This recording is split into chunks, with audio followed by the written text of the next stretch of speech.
Today's episode of Voiced is from Confessions by Crazy Son Throwoff and is about a father's harrowing journey through unthinkable family turmoil that begs the question, at what point does protection become something darker? Subscribe if you enjoy. Okay, fair warning, this one is long as hell.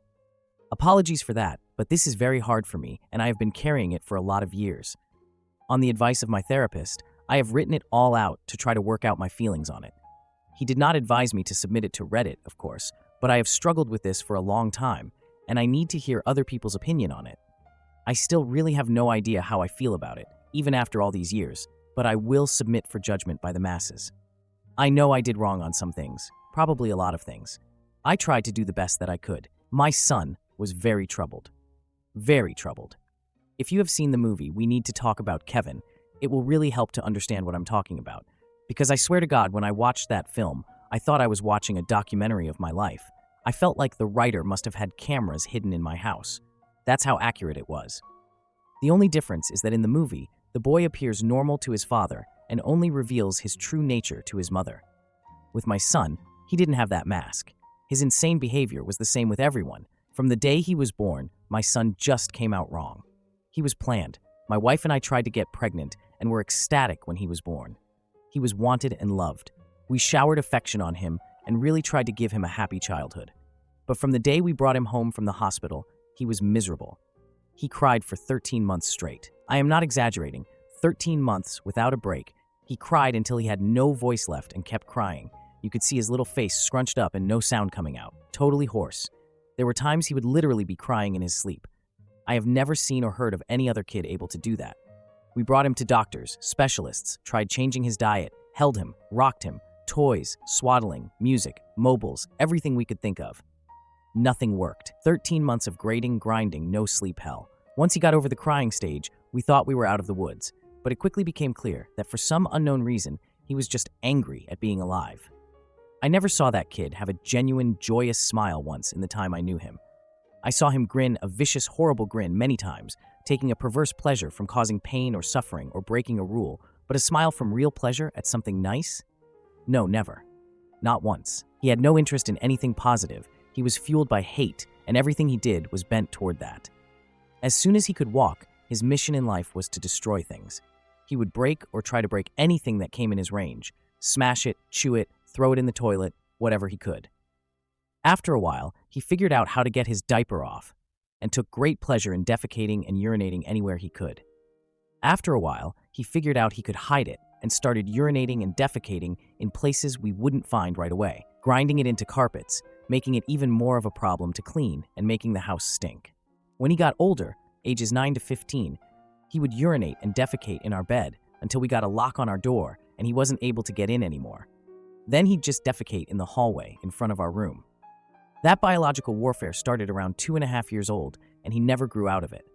I'll try to speed it up as I could literally go on for days about this stuff, but as he grew older, he became more and more unmanageable.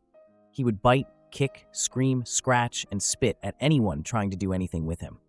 He was kicked out of school twice before he was 9, then they let him back in, and then kicked him out for good. He had to change schools. The next one put him in a special class that kept him away from the other students. We had to install a door and lock on the kitchen because he would steal knives and use them to gouge the walls and furniture or chase people with them. When he was 10, he stabbed me pretty good in the hip and backside. I still have the scars. As he grew older, he grew darker. He moved into setting things on fire and torturing local animals. There was a stray dog that hung out around the park near our house. My son blinded it in one eye with a barbecue fork. He would dip cats' tails in gasoline and light them on fire. He became a violent, stinking, vicious beast that lived in our house. We couldn't do anything with him. I will take this opportunity to preempt the tsunami of messages. Yes, we had the kid in therapy. He saw a psychiatrist twice a week and had God knows how many different medications prescribed to him over the years. Nothing worked. Therapy didn't work. Medications didn't work. Nothing worked. He was like a poison cloud of hate and fury lashing out at anything in his reach. When my son was 16, my wife got pregnant again. I can't tell you how different our reaction was. Instead of joy, we felt horror. This pregnancy had not been planned, and we really were at a loss over what to do. My son had been such an unending nightmare for 16 years, we couldn't take the idea of starting again from the beginning. We talked a lot about terminating, but one, Access to abortion was not as easy in those days as it is now. And 2, my wife was very against it. We talked about many options. In the end, we decided that my wife would have the baby, and if it turned out evil, we would put it up for adoption. We knew we just couldn't do it again with another child like our son. We had a daughter. She was normal. Suddenly, we saw what our lives should have been like the whole time, how things would have been had our son not been himself. She laughed at things. She breastfed without biting. She didn't have teeth yet anyway, but you could tell she was just trying to eat, not tear her mom's breast off. After 4 months, she was sleeping through the night. She was happy. She was normal. I can't describe the relief and happiness that we both felt. I don't have the words for it. This is where I believe I may have started really pulling back from my son. Up until that time, whatever mistakes I made, I had always tried to do the best for my son. I'm convinced of that. I tried to help him and love him and care for him. I really tried. But when my daughter was born, my wife and I both instinctively just turned toward her. She became our focus, not from malice, but just because she was so much easier. She was so happy and sweet. Every moment we were with her was like magic. I understand this was wrong, but we honestly couldn't help it. I don't have a better explanation than that. My son hadn't given a thought about my wife being pregnant. I honestly don't know if he really understood it, but when we brought our daughter home, he started acting out even more. I didn't think it was possible, but he took it up another notch. At this time, he was 17, and we were having blowout screaming matches daily. Usually after we fought, he would storm out of the house and disappear for hours at a time, or come back the next morning. It was a relief. I started to actually look forward to our fights because it would get him away from us for a while. After the birth of our daughter, my relationship with my son was almost entirely gone. Our only real interactions were screaming at each other. My wife was even worse with him. She just had nothing left. By that time, if our son even came into the same room as her, she would just stop whatever she was doing and start screaming, "Get away from me! Get away! Get out!" until he left. He started spending more and more time out of the house, which was a blessing for us. I have no idea what he got up to out in the world, but we were just happy it wasn't being inflicted on us. As a consequence of our son's behavior, we had invested heavily in locks around our house. All of the cheap, thin interior doors in our home had been replaced with thick, dense wood doors that couldn't be kicked through, equipped with keyed locks that my wife and I carried keys to. I know it sounds extreme, but locks and heavy doors were the best way we had found to create safe spaces from him. And again, before I am inundated with messages, I was not locking my son in rooms like a prisoner. He had free reign of the house and could come and go as he pleased. My wife and I would lock ourselves in rooms to protect ourselves from him. If anything, we were the prisoners in our own home. On the day in question, I had fought with my son in the morning, and he had left the house in a rage. My wife and I were enjoying some peace and quiet in the kitchen while our daughter napped in our bedroom. And then my daughter began crying. Any parent who has young children can tell you, you get used to your child's cries, and you can tell after a while what they need. They cry differently if they are hungry, or need changing, or are just restless and want to be held. Babies can communicate pretty well before they can speak. This cry was none of those things. This cry was terror. The second we heard it, my wife and I were both up out of our chairs and running to the room. The door was locked, of course, and it took a few seconds to get the right key and get it open. My son was in the room. We lived in a bungalow, and the bastard had climbed in the window to get to her. He was standing over her crib with a steak knife in his hand. I have no idea where he got it. It wasn't one of ours. We controlled our knives very carefully and always kept them in locked drawers. I think he may have stolen it from one of our neighbors' houses. He had broken her skin twice already, once in the belly area and once on her arm. I could see blood running down. When I entered the room, he was dragging the back of the knife down her face, not cutting, almost tickling her with it, teasing her while she screamed. He looked up at us and smiled. Before I knew what I was doing, I was already moving, running to put myself between them. I didn't think about it. I just moved instinctively. Even with that, my wife got there faster. It was like a movie on fast forward. She got to our son and bashed his hand away, knocking the knife across the room, and then shoved him with her whole body weight, so hard that he flew away from the crib and bounced off the wall. I picked up my daughter and held her while my wife screened us. I could see her shaking, almost convulsing. I can remember the smell of the room, the sound of my daughter screaming and wailing, the look on my son's face as he stood there. Just nothing. Blank, dead, there was nothing in his eyes, no emotion. He looked like an alien to me. I watched my wife take a step toward him. I could have reached out and stopped her, but I didn't. She stepped forward again, very close to him. I could have stopped her again, but I didn't. She waited, looking at him for maybe 3 to 5 seconds without moving, and then she punched him in the face. Until this point, you may have been picturing my wife as a typical woman, small frame, dainty, delicate. This is not the case. My wife does have a small frame, but dainty and delicate she is not. Never has been since I've known her. Since her early teens, my wife has been a boxer. Mixed martial arts didn't exist back then, but karate and boxing were big in those days, and my wife was a very talented amateur. She was about 130 pounds, she carried a lot of muscle, and she knew how to punch. I had 70 pounds on her back then, and I have no doubt that in a real fight between me and her, she could have and would have pounded me flat. Neither of us had ever laid a hand on our son in anger before, but something broke in her that day, and all the years of anger and pain and sorrow and frustration just came pouring out. When she hit him, his head snapped back, and blood started pouring out of his nose. He hardly reacted. He just looked at her with this shocked expression like he didn't know how to process what had just happened.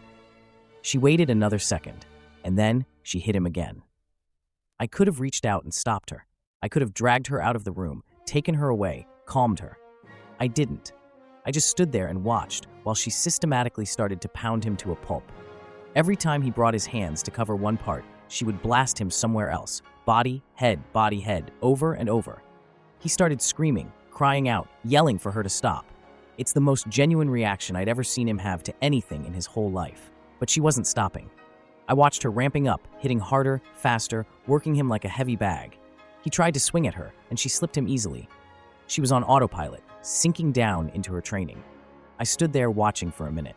Then I turned my back on them and took my daughter out of the room. I brought my daughter to the kitchen and gave her a bath in the sink. I found that he had cut her a third time on the sole of her foot. All the cuts were superficial. I cleaned her up and held her until she calmed. I put polysporin and Band-Aids on her cuts.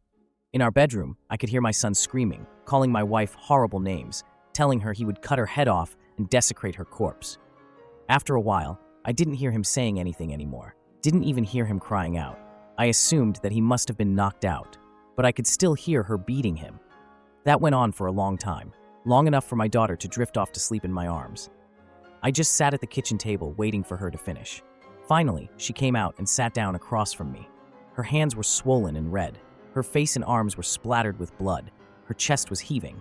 We just stared at each other without saying anything. After a while, I asked her, "Is he dead?"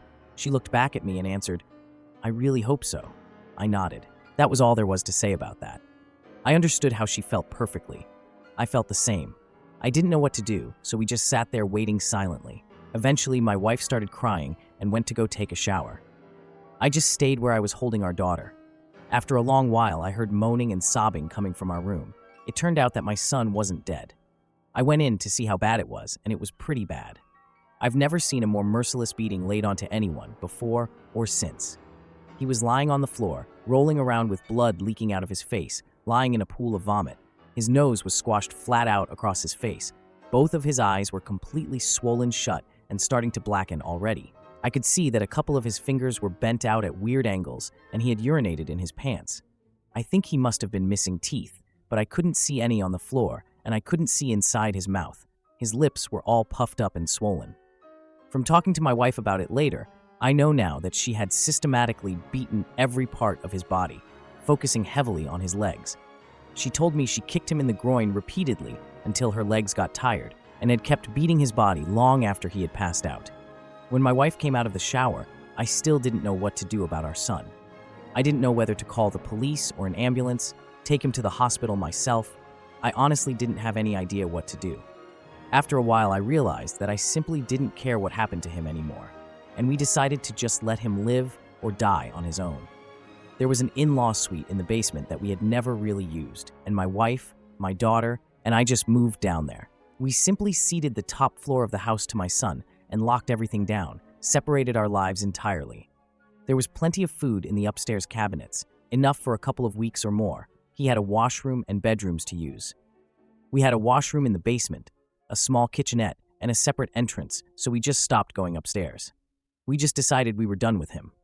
I figured we'd let his food run out and see what happened. Over the next week, we could hear him moving around upstairs sometimes. I think he just spent most of the time lying in bed recovering. I went to work, watching on high alert in case he attacked me in the driveway, but he never did.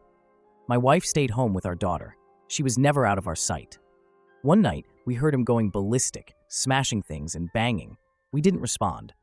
He never tried to get downstairs or get near us, though. I think he was afraid that if he got near us again, my wife might finish the job on him. After 3 weeks down in the basement, we hadn't heard anything from up above for a few days, and I ventured upstairs to the main floor of the house. The place was demolished, and there was no sign of my son. He was gone. It took months to repair the damage he had done and get the main floor back to normal again. There was food and feces smeared all over the walls and broken glass on the floor, big holes in the drywall. He had ripped the place apart. He tore up the linoleum in a corner of the kitchen and emptied an entire foam fire extinguisher into the living room. I feel thankful that he did not burn the house down with us in it. I am honestly not sure why he did not. The kid was not shy about lighting things on fire. After that, I lived in fear every day that he would come back, that he would ambush us out of the blue and try to kill us. We moved house about 3 years later, and I finally stopped being afraid that he would show up again, as now he had no idea where we were. I finally felt safe from him. All this happened a long time ago. My son was born in the spring of 1971. My daughter was born in 1988. I'm an old man now. I'll be 70 this year, and my wife passed from cancer in 2016. My daughter is 31 now. I moved in with her and her husband after my wife passed. I've got 2 granddaughters, and they are the joy of my life. I see a therapist a couple of times a month to talk about all this. I don't know where my son is. The last time I saw him was when he was lying on the floor of our bedroom, bleeding and smashed. I haven't heard from him since he left, more than 30 years now. I don't want to. I carry a lot of guilt from that time, and a lot of conflicted emotions. I did not beat him myself, but I allowed him to be beaten, and I thought he deserved it. I was happy it happened. I did not try to kill him, but I would have been happy if he died.